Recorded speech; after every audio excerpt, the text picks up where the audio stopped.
मैं GSY Prince विकास देखिए बिहार कर्मचारी चयन आयोग की तरफ से प्रखंड सांख्यिकी पदाधिकारी की कुल 682 सीटों पर यह विज्ञापन जारी की गई है।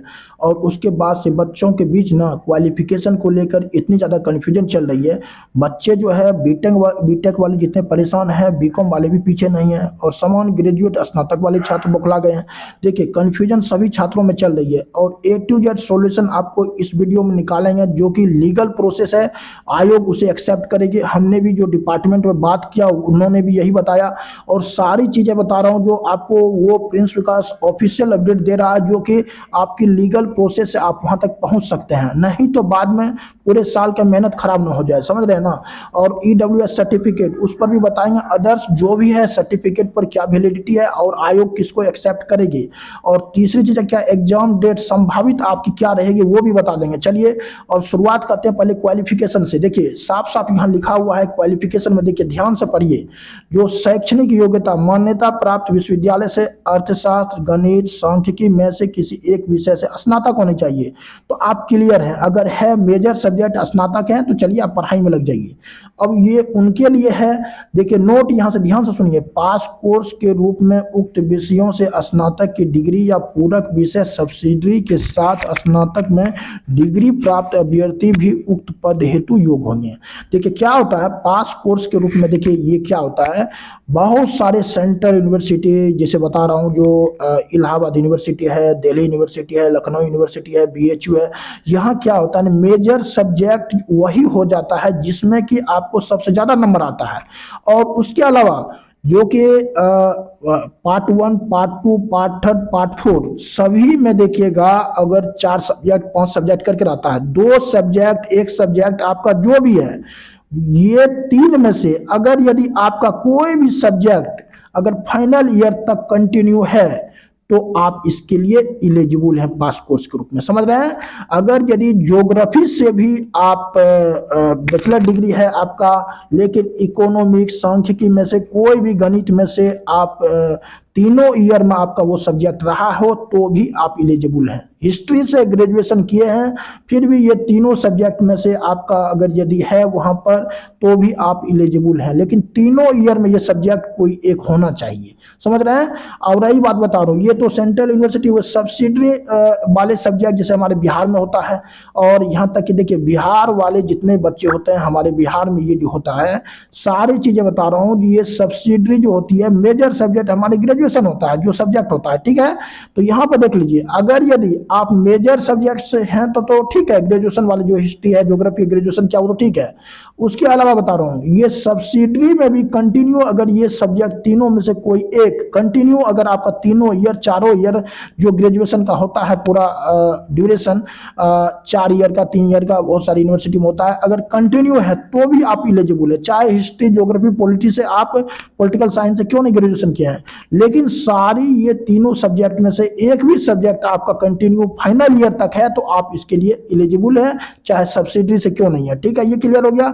वही चीजें हैं बीटेक वाले छात्र बीकॉम वाले छात्र सभी के साथ रहे, जो आपकी मेजर सब्जेक्ट से यहाँ कोई मतलब नहीं है, यहाँ सब्सिडी वाले सब्जेक्ट से मतलब है।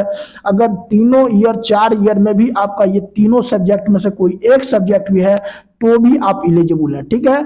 यहाँ ऐसा नहीं है जो बीटीएससी आयोग के पास जो भेजा जाता है विज्ञापन स्पेशल जो इंजीनियर वाले यहाँ नहीं भर सकते हैं।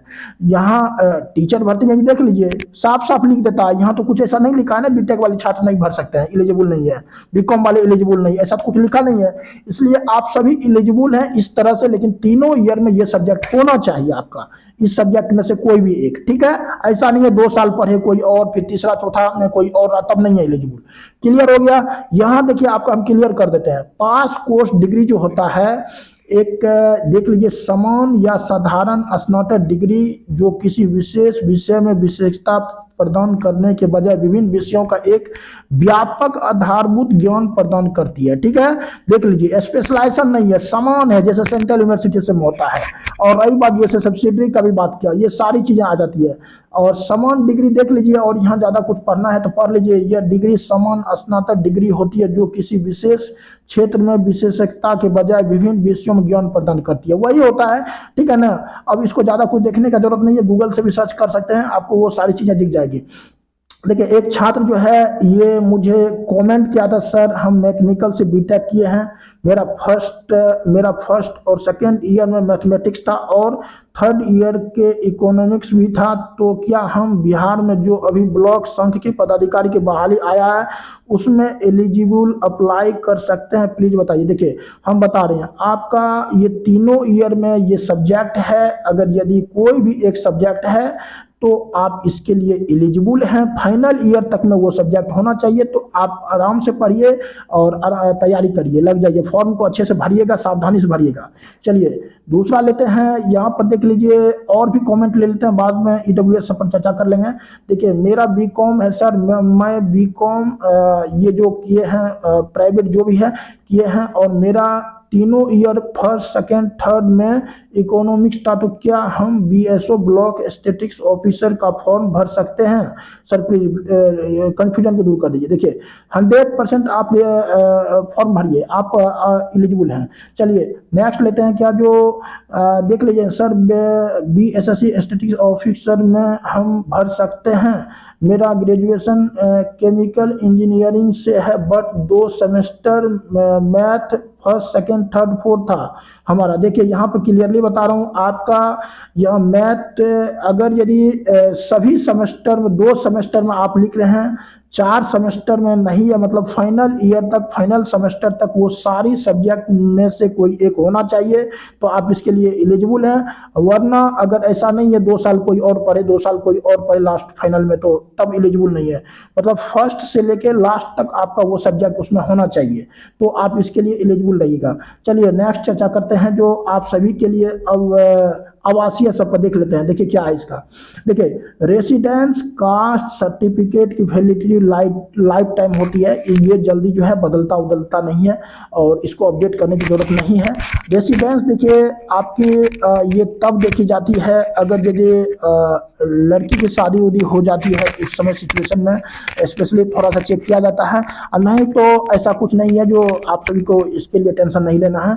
और देखिए ईडब्ल्यूएस 2025 होना चाहिए, याद रखिएगा, क्योंकि देखिए एनसीएल वाले का बिहार पुलिस में ड्रामा हो चुका है और आप सभी को पता है प्रत्येक वित्तीय वर्ष में जैसे कि लेते हैं ईडब्ल्यूएस का, देखिए 1 अप्रैल से लेके 31 मार्च, देखिए लेटेस्ट ये जो है वित्तीय वर्ष में 1 अप्रैल से 31 मार्च से लेके 1 अप्रैल तक का ये जो है ना आपका, ये हर साल चेंज होता है, समझ रहे हैं ना। तो आपकी आय जो है हर तरह के ईडब्ल्यूएस में ये जो है आपको लेटेस्ट बनाना चाहिए और इसमें सब कुछ देखा जाता है, तो ईडब्ल्यूएस सर्टिफिकेट जो है कोशिश करिएगा लेटेस्ट देने का, क्योंकि इनकम सबका जो है चेंज होते रहता है, किसी को सरकारी नौकरी मिल गया मान लीजिए, तो कैसे आप इसके लिए एलिजिबल हो सकते हैं, तो वही चीज़ देखा जाता है, इसलिए करेंट देना चाहिए, बाद में नहीं तो दिक्कत कर देगा, फिर डीवी के समय में छल कपट नहीं चलेगा। देखिए रेसिडेंस ओल्ड भी चलेगा, ठीक है, आफ्टर मैरिज जो भी है फीमेल के लिए स्पेशली देखी जाती है, नहीं तो सब कुछ नॉर्मल है।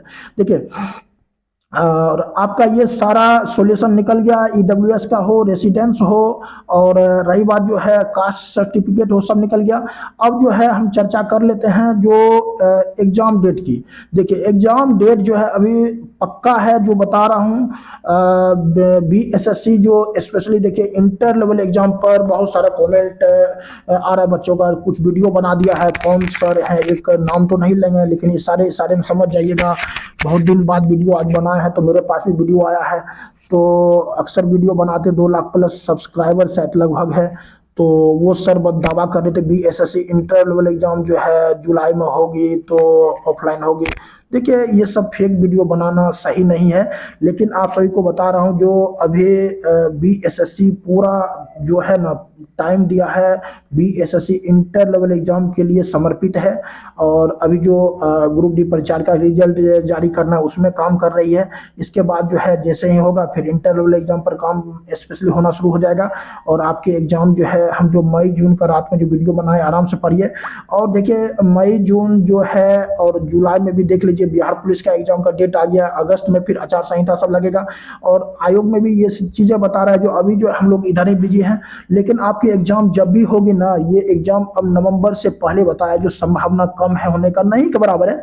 और क्योंकि देखिए आयोग के पास समय नहीं है जो अब आप सबके लिए अभी काम करेगा, क्योंकि आप सभी आवेदन अच्छे से कर दीजिए, आगे दिक्कत नहीं होगी किसी तरह का, और ताकि परेशानियों का सामना नहीं करना पड़े। और जैसे जैसे बताए आप सभी उसको फॉलो करिए। चलिए आप सभी को मेरी तरफ से ऑल द बेस्ट, मिलते हैं।